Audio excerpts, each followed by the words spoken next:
Hello, I'm Stephanie Ingham, and I'm with Audio Optical Systems, sole source reseller of Kurzweil 3000 Firefly for Texas and the surrounding states. Today's video is to show you the basics of importing a document such as a test into the Kurzweil program using the virtual printer or the scanner.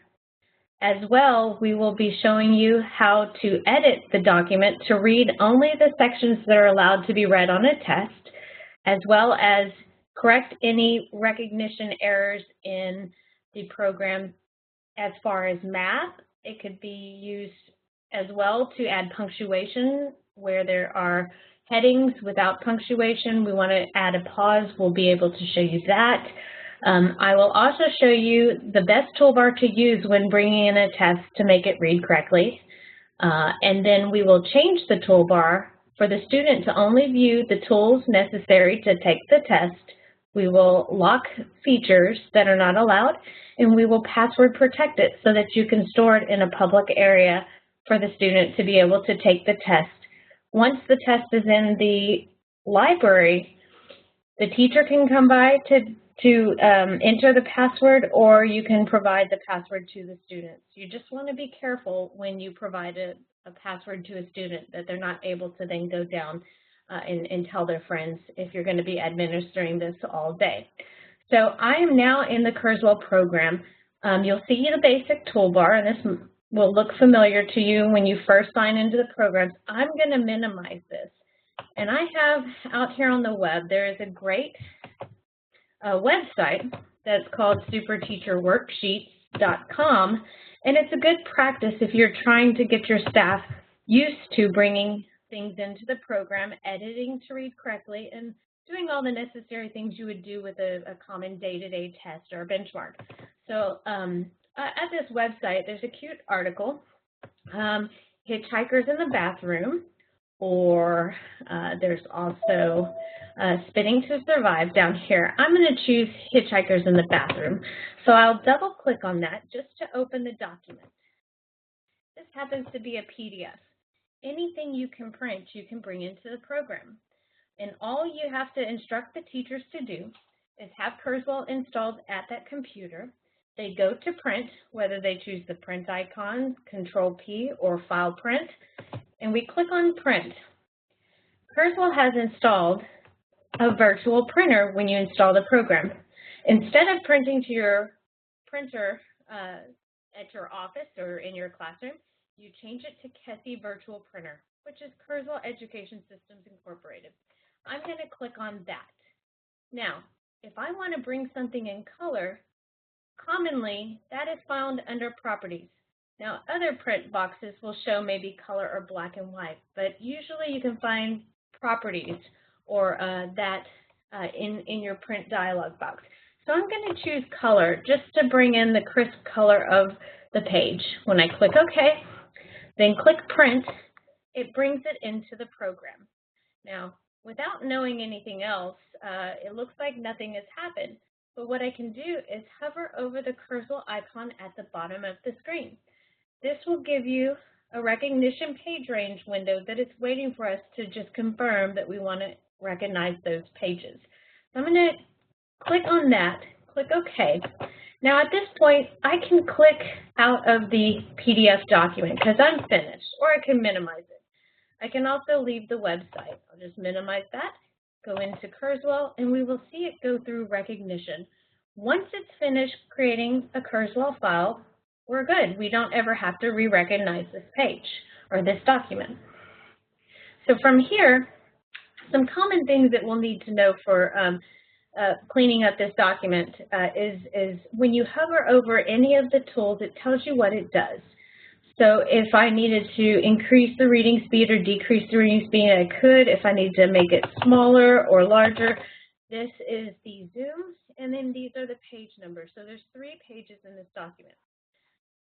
A new toolbar to me, which I've been doing this for a while, I did not discover that this toolbar was here until a couple of weeks ago. If you want to change your toolbar, which I highly recommend when you're preparing a test, is to do that.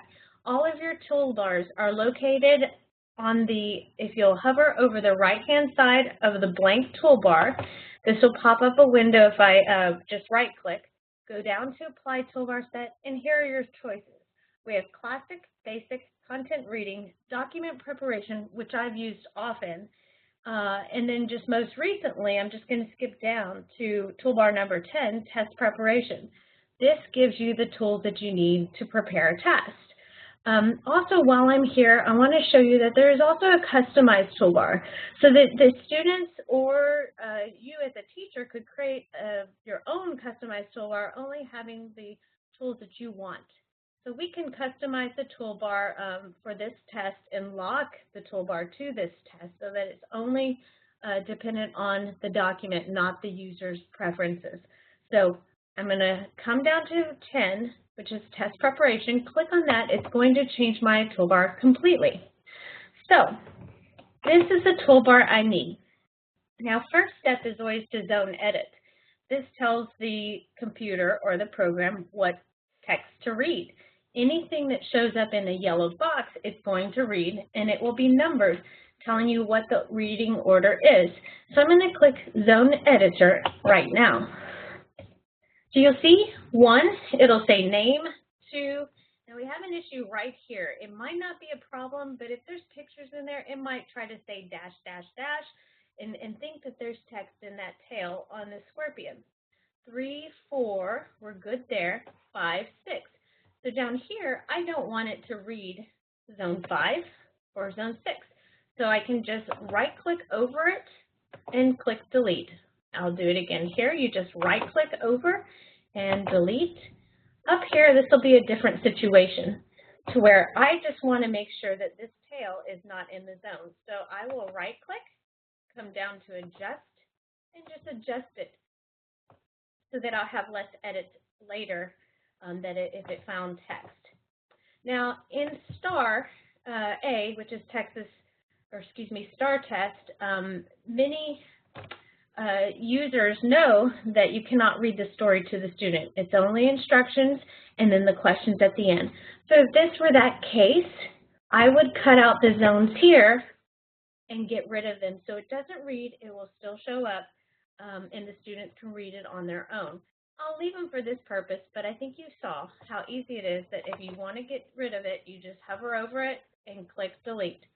Now, another thing, off of that menu, if I right-click, you'll see that there is properties, and this is how you would change the reading order. So if for some reason this ended up being zone 4 and that was 3 and I wanted to change it, I just click in the box, backspace, and then type the number I want. But we're fine there. So I'll turn the page. And it's going to say, do you want to save your zone edit changes? Yes. And then it's going to re-recognize the page. I'll click yes. The second page should be our questions. And here we are. We have zone 1. Uh-oh, here's the problem. 1, 3, 4, 2, 5.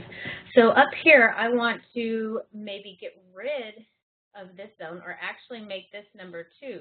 So as I said, you can just right-click, go down to Properties, and then make that number 2. Then again, this is number 4. I right-click, go down to Properties, and make that 3. And then OK. So now we're good. We're 4, 5, then 6. Now here's a problem. It didn't see both. So we might want to put a zone over that so it says that word. And down here at the bottom, same thing. We want to get rid of the footer. So I just right-click over it and delete. Come back up here and we'll fix this. So I need a zone over the word both. And then I'll need to renumber this because number 7 needs to be the last thing read. So if I need to add a zone right here, I right-click, go down to Add Zone, and then just draw a box over it. And it says 8, so I want to change that. I can click on either one. I could click on this one. And just to show you, I mean, you don't have to right-click here. I can also double-click on the zone, and it gets me to that same properties window. I'll click 7, type in the word, or excuse me, the number 7, and then now this page is finished. final page. Let's see what we have here. And I confirm, yes, I want to change the zones. And then re-recognition. Ah, look, we have a problem. This gives the students the answers. So I really don't want this page. So what I can do here, I'm finished with my zone editor, and I'll click off on zone editor to turn that off. I want to get rid of this page. I shouldn't have recognized this page and had it as the document. To get rid of a page, you just go to the scan drop-down menu, go down to delete page, and just make sure you're on the current page you want to delete, and it will get rid of it. And now we're good. We only have 2 pages in this document. So we're finished with zone editing. Next step, and you must do this in order. Zone edit is re-recognizing the whole page and reading it in the correct order. Edit underlying text is then the next step. So zone edit first, edit underlying text to add punctuation or make corrections in the recognition. I like to complete a spell check sometimes because this will find a lot of your errors as well. So if I click on spell check and I click over here, that's just the writer's name, so I'll say skip all just in case. Oversized, there it is, highlighted up here, skip all. Pseudo scorpion, I'll skip all. And then right here where it just gives you the phonetic sounds of the word, I might want it not to say anything. So it says this word will be pronounced. I'll just put punctuation there just so it has something there. And then I'll click to change and make that change. And so that's just an optional thing that you can do, but it can find a lot of errors in recognition. Now we will go to the next step, which is edit underlying text. This gives you the image on top and then the text below of what it found. So hitchhikers in the bathroom right here. So if I click here, I might want to put punctuation so that it pauses. So I'll put a comma there. It doesn't show up on the page, the image, but it's in the background. And then I might want to put some punctuation down here. This is also how you edit for math recognition. If the document says X instead of times or multiply by, you can come in and edit what it says in the background. This is also used for embedding instructions that the student doesn't see. So say in this instance, I went ahead and zoned out the article down here because this is a section testing reading skills. I could give them instructions where I want it to say it. So I might say, must read this section on your own. And then it will say that. We might just try that. So I'm just going to scroll and just spot check everything. Everything looks good now. Here's that pseudo scorpion. I really don't want it to say it twice. So I will cut that out. And all I do is click on it to select it and then backspace. Same here. I might not want it to say arachnid, the pronunciation.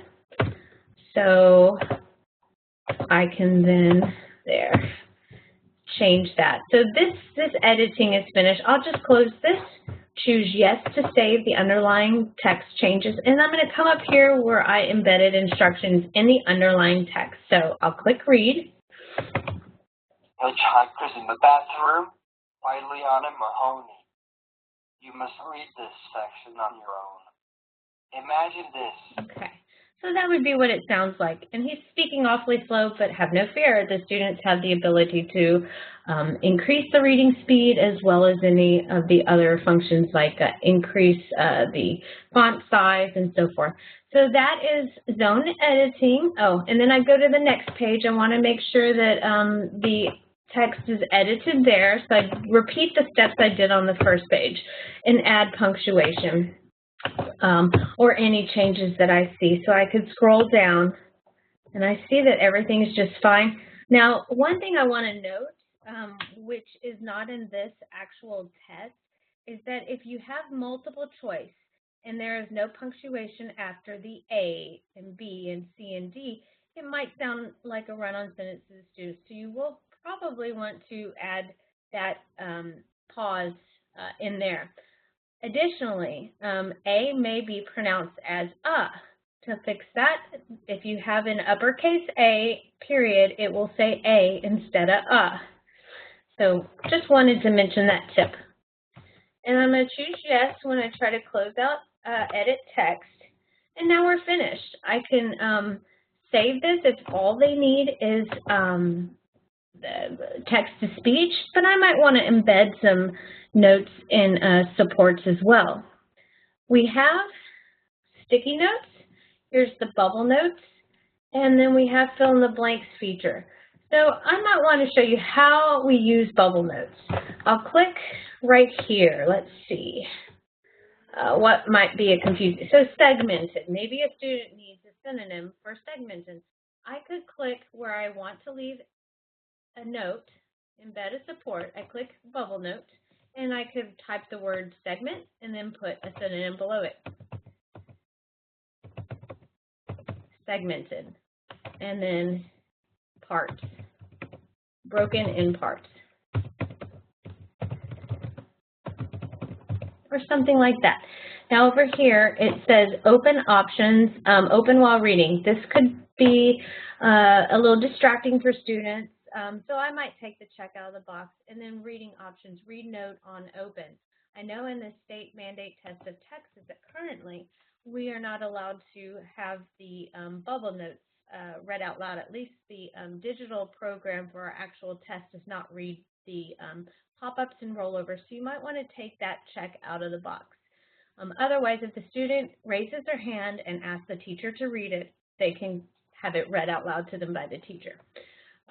Just to mention, this is just to add support. There's no question, but you do have the ability to create true, false, multiple choice, as well as matching in the text. So this could be checking for comprehension while they're reading other documents, like the textbook. So I'm going to click OK, and then you'll see what that looks like. So segment, when the student needs help, let's just say they're reading. And like scorpions. Pseudoscorpions have a segmented body and two enormous pincers. So they could say, well, no, pause. I want to see what's here. Segmented, broken into parts, in parts. Okay. And so we can add other additional items in there. There's also picture dictionary. So when I change my toolbar after we're finished adding the notes and supports we need to, we'll go ahead and show you that. There's also a voice notes feature. I like to use voice notes sometimes instead of having to go through a math test and maybe there's a bunch of fractions and it'd take forever to make the fractions read correctly and the choice options.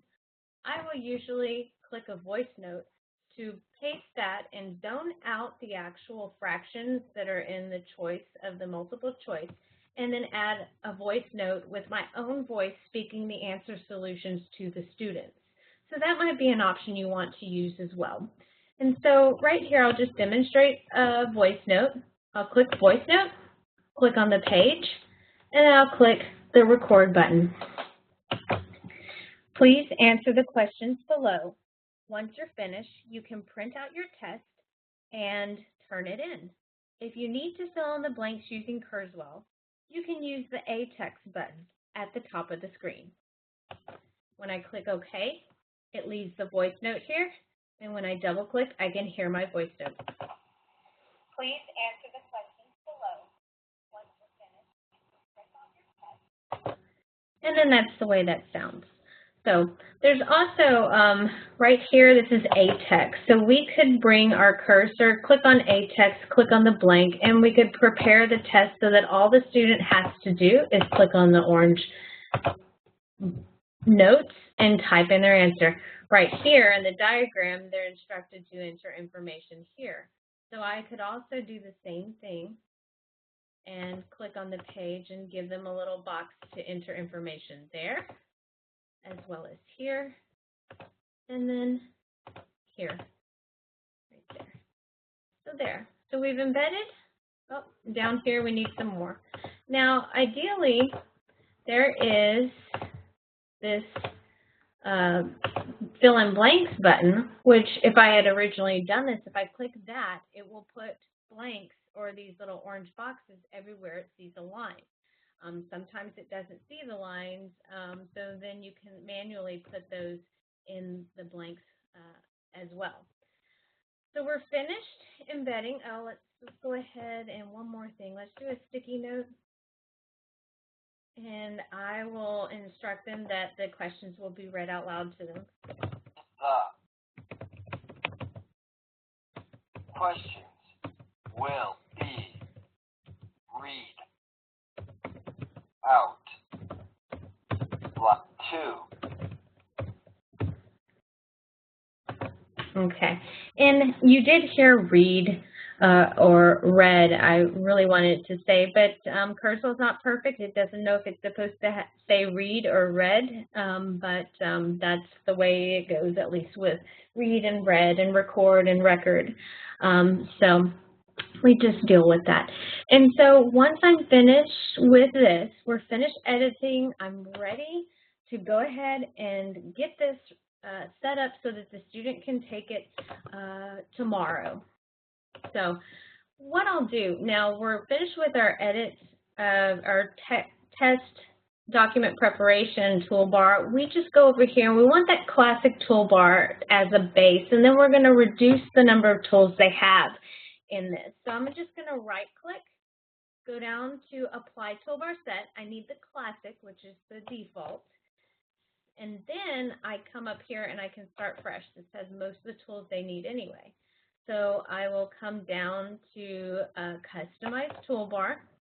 Now active buttons are on top and then inactive buttons are below. So these are the tools that they can put on the toolbar, or here's the tools that we can take off. So I'm going to make this look as much like the star. Now you'll find tools that you're allowed to use or that are common to your state mandate test, but I'll just go with what Texas has. And by the way, they're using Pearson Access, which just lost the contract. So that's changing to another testing software, but we'll make changes as we go.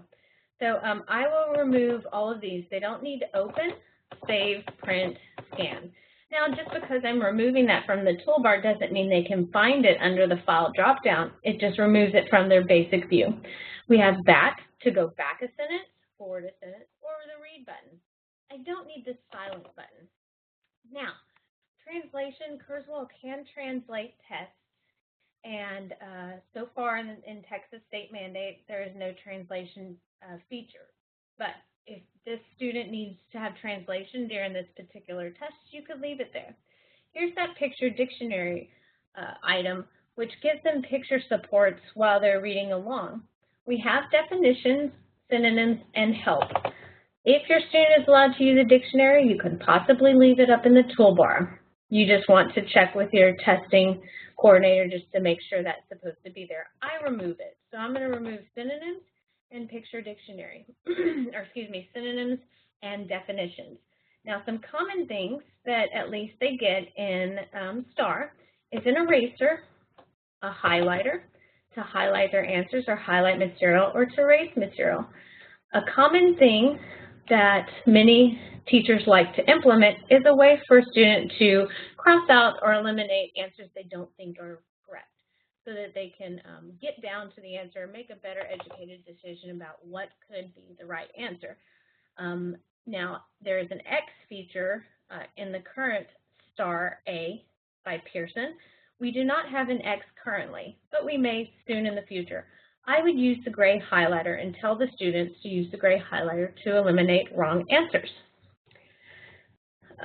Other accommodations that come with mini tests is this back color. If I double click to add the back color, this allows the student to click on back color and it will change the overlay of the page to be a pink, a blue, a gray, a yellow, any color within, I think there's 5 or 6, so they can choose that. Now, problem with this is that if I choose back color and I scanned it or brought it in using color, this may not work it will not change the color. So knowing that, if you have a student that needs an overlay, it is best to recognize the image as black and white instead of color. Okay, There, I think I am set.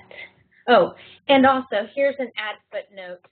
This is similar to the little notepad that many online test accommodations offer, where if I click on footnote, it gives me a section to type my notes. I can close out the footnote and keep reading and then come back to my notes if I need it. So I will click, let's see, oh, and one more. There's always one more thing in Kurzweil. We can also segment this or reorganize it. Students may not need the picture dictionary. It may not be as important. So I can always move these. If I want picture dictionary to show up at the very end, I just click picture dictionary and then move it to the right. I have the highlighters together. I might want to put translation also towards the end because that might not be something the student needs. They're more frequently going to need reading.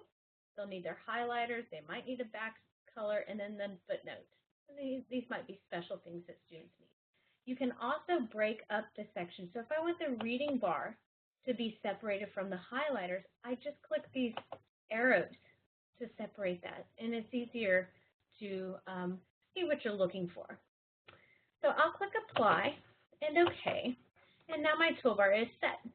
If a student needs to highlight something, they can highlight. They can also erase. And I just noticed I left something off. If I wanted the student to fill in the blank, actually, they're pretty good. They can just type their answers. So that would be how they type their answer if I had the footnote button there. Or excuse me, not footnote, that's a text, add text. So we're finished with this. And now it's time to lock features, password protect it, and save the toolbar in the document. So from here, you just go to Tools, down to Lock Features, and you can choose what you want to lock. Even though the dictionary is not in the toolbar, they can get to it. They could change your toolbar if we don't disable it. Picture dictionary will not work if you disable the dictionary. So we might want to leave the dictionary open, just remove the dictionary from the toolbar and make it not so that the student can change it back. Or there's a way to get to the picture dictionary and link it to the word without having to do that. So I'm going to leave that open for now. And then you have other options where you can tell it to disable those things too. So reference, okay, dictionary, synonym, online. I might turn off online content to disable. Now, if I do this, translation does not work. And when I click apply, you'll see my translation button goes away. So you just choose which items the students do not need access to. You click apply and okay. And then now it's locked it to this profile. So this user's profile is locked. So that's not necessarily what I want to do. So the final step would be to go to File, down to Properties, and we're going to lock the properties into the document. So on this message, you can just click OK. You say Save Toolbar in Document, Save Lock Features in Document. And we can also password protect. So I'm just going to call this Password Test. Click OK. It warns me you have selected to save feature locks in this document. If you continue, the lock feature settings on this machine will be saved in this document. This cannot be undone. So I'll confirm the password again, choose OK. And now that it's confirmed and done, I can save it to the library. By the way, if I were a teacher, I would always have an unlocked version of the test, just in case, because you can't undo it. You might need to leave those lock features unlocked so that you can edit it for different students' needs. So if a student needs a dictionary, well, the normal the norm of the test, they don't provide a dictionary, you'll be able to go in and change those settings. So always save an unlocked test and then a locked test. So I am now going to save this to my district level library. I go to File, down to Save to Library, and I'm logged in as the admin. So this will be, let's see, AOS Library. So hold on. Here we go.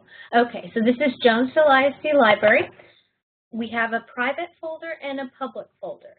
The public folder, all students in the district can see it. The private folder, no one can see it, not even the teachers. If I click on public, I have folders here. I have benchmarks, which I just created today. It's empty. Then I have fiction, some other things that I want students to have. So it's a little organized. So if they need a textbook, they can go to textbook. There's the start practice, getting started document, which is help and support and so forth. But this is the one I want to place my test in. So this is benchmarks. And I might just say, okay, grade 5. Grade underscore. Now, when you name a file, unfortunately, we cannot do uppercase at this point, as well as spaces. So I would do grade underscore 5 underscore reading, or name it like that. And then I will click save.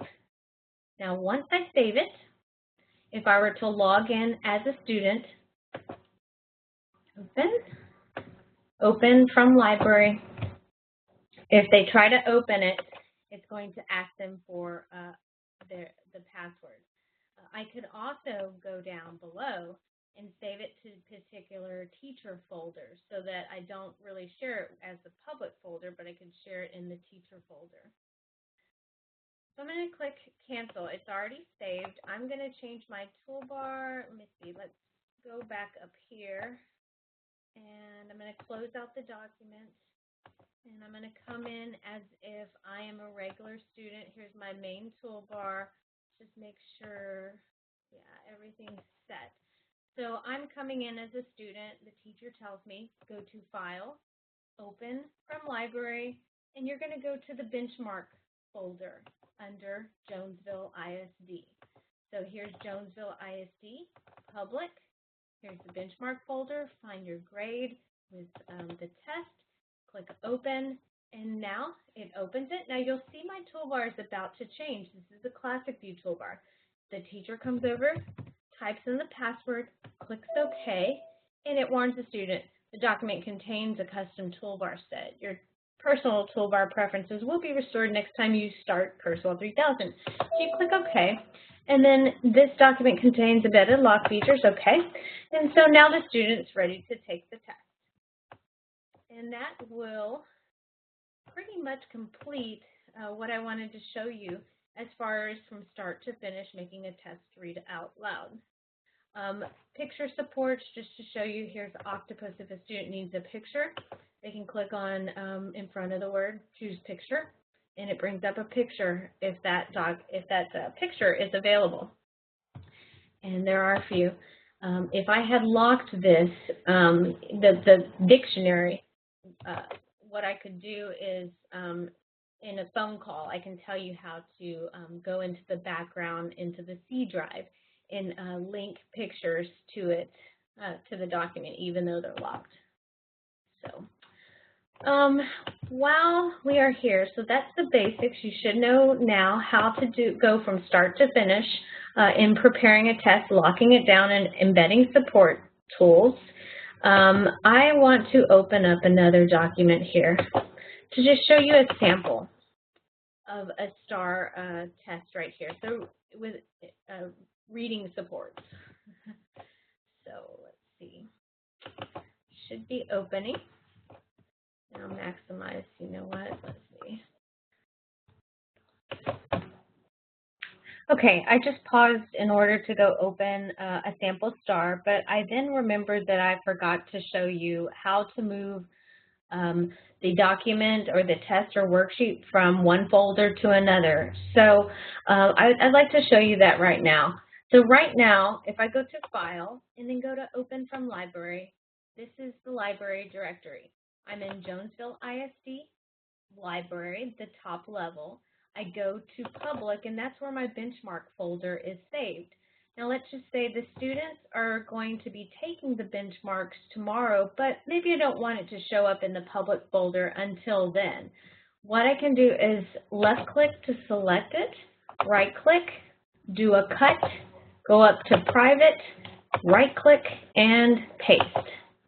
Then tomorrow I'll repeat when I go to public, or excuse me, private, I click on that, find the benchmark folder, I left click to select it, I do a cut or copy, cut, and then I can go down to public and then paste it back, right click, paste into the folder.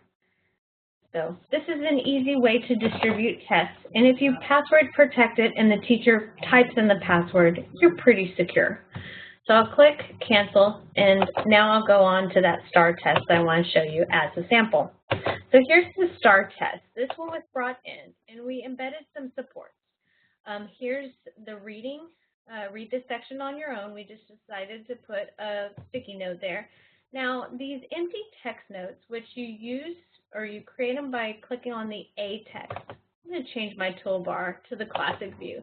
So the A text, if I hit my green toolbar, which expands my study skills toolbar, the A text will create natural pauses that when Kurzweil gets to the end of reading, it will stop on that page. A problem that can occur is if you have no text on the page for it to read. Since this is a reading test, we're telling it not to read this page, the previous page, and the next page. So in order for it not to give you an error message or to skip the page, if you'll insert these blank A text notes into the page, it will not skip over that page or give an error message. So here's a support that I've added. This is a bubble note feature, as we did earlier. So that one is giving the students a synonym. Right here, in this support, it says the author uses the first paragraph mostly to. So what we did here is we cut the paragraph or copied the paragraph and pasted it in a bubble note. So the student doesn't have to go to the previous page to find paragraph 1 to review and figure out the answer. Just click on the next page, turning. See if I have anything. Here's another one where I put the paragraph 6 in there as well, and so forth. If a student wanted to click on a picture, they click people, choose the picture dictionary, bring up people. So that just gives you some of the samples here of what the bubble notes feature looks like. And now I'll bring up a math test, just a page. So in review, if I wanted to bring up a test, I just go to the document or have it saved. Now, if you save a PDF or have it locally stored, you can just open that directly into Kurzweil. I like to bring it in using the virtual printer, though. So I'll just double click to open this test. And the one that I want to bring in, I know it's page 31, so I could bring in the whole document if I had time. Otherwise, I can just click to print just that page. So that's what I'm going to do. I'm going to tell it page 31. And I might say properties. It really doesn't need to be in color, so I'll leave properties alone. I'll just let it come in black and white. Actually, it's set for, let's see, I was about to make a mistake. You need to change your printer to Kessie Virtual Printer. And if you want color, you choose properties. I'm going to choose black and white. So I'll click print and bring that test in. It is now going through recognition and it's finished. So now, in review, we have a math test. I want to edit the text to read correctly, the fractions, or zone edit, and then edit it to say it correctly. So we'll just do this top one, question 28. So I'm going to right-click to go find my test preparation toolbar by going to Apply Toolbar Set, click Test Preparation, and now it gives me my tools that I need. So we're going to see what this is going to look like. So we have zone 1, 2, 3, 4, 5, 6, 7. Not too bad. 8, 9. That's pretty good. But if I needed to change any of these, I might want to come in here and delete all zones if it's really complex and it didn't recognize in the right order, or delete a zone, renumber it, adjust the zone. So we're safe on the zone editor. I'm going to turn off my zone editor, and now I want to check the underlying text because I know that it's not going to say F1/25 or 1/25. So I can change that here. by clicking on Edit Underlying Text. As well, earlier I told you that if there's no punctuation, it will sound like a run-on sentence. So I might want to put punctuation behind the number 28. I might want to put punctuation behind F and G and H as the answer choices. There's also a Find and Replace All under File, and you go to Find and Replace All, to where I could add punctuation under, well, behind every F, G, H, J, as well as A, B, C, D. I'm going to manually do it this time. So here's F. I can put punctuation there.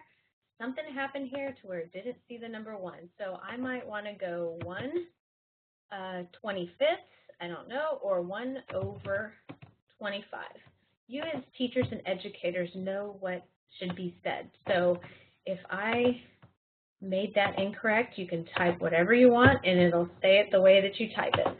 So 2/45 or 2/45, and on. So H, try to type a little faster, and then 1/2. Okay, and down here, let's say I want to go to J, put punctuation down at the bottom. Oops, I skipped down to the other question. Let's see, I'm going to click on that 4/9. I probably want to be more consistent with the way that I do my fractions. So, but we're here for just a moment, and I think you get the idea. So I'd continue and do the rest of the page. That would clean up pretty well. But now we'll just listen. And I'll just click in the middle of the sentence to start reading. The first piece of fruit Gerald selects will be a banana, and the second piece of fruit will be a pear. F, 1/25. G, 2/45. H1, 2/2. J4, 9. I heard a mistake. I might want to go back into the Edit Underlying Text and change what it said. So that's kind of what you could do with math. The other alternative, as I mentioned earlier, is if I wanted to get rid of all the zones and maybe just have it read, I'm going to click Delete All, and I'm going to maybe put a voice note. So I'll add a zone to do the word portion of the problems, but then I might turn off my zone editor and then use the voice note feature. I'll say use old words. Okay. And then use the voice note feature to paste a voice note in the corner of the screen, click record, and I could record F, 1/25, G, 2/45, H, 1/2, and so forth. When I click stop and OK, the student clicks on that to have that portion read out loud to them, or in a human voice. So that's just to just answer some questions about what happens with math and what our alternatives are. I do want to mention and caution you that at this point, students should use Kurzweil on the PC or Mac to read test out loud, if possible. What will happen is if you lock the test and students want to use our Firefly app, which is our website, or our iPad app, if you lock the features, the students can't open the test. So just know if you password protect and lock features, students cannot go into Firefly. Firefly does not have a way to keep the students out of the dictionary and translation. Also, the supports that you add with bubble notes, with these voice notes, will not show up in that version of the test. So they will only have text-to-speech and then none of these audio files. So that's just a heads up, and I think that concludes my video. If you have any questions, feel free to give us a call. Once again, I'm Stephanie Ingham, and our phone number is 800-888-0305, or you can reach us at through email at aos@Kurzweil, which is Kurzweil, Austin, AUSTIN.net. And thanks for joining us.